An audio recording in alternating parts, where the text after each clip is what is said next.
அந்த 4 வழிகள் இருக்கின்றன. அதை 4 பேர் கொண்டு வந்து சேர்த்தாங்கங்கிறத உணர வைக்கிறதுக்காகத்தான் அவங்க 4 கூறா உள்ள பின்னப்பட்ட சடைய தலையில இருந்து பாதம் வரை வைத்திருக்கிறான். நாம் அதை உணர வேண்டும்.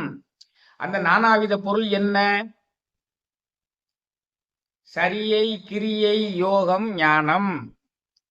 சரியை என்றால் நம்மளுடைய சரீரத்தின் மூலமாக உழைத்து இறைவனை அடைவதற்கு முயற்சி செய்ய வேண்டியது. ஒவ்வொரு ஊரா பாத யாத்திரை நடந்து கோயில பாக்குறாங்க இல்லையா, அதெல்லாம் இதை சேர்ந்தது. கோயில்கள்ல பூரா துப்புரவு பணி செய்து உளவார பணி செய்கிறாங்க இல்லையா, அதெல்லாம் இந்த சரியை சார்ந்தது.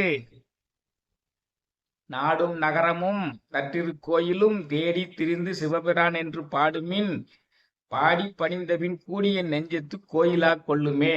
நீ கோயில் கோயிலா போய் இறைவனை தரிசித்தேயானால் இறைவன் உன் உள்ளத்துக்குள்ளேயே எழுந்து விடுவான்.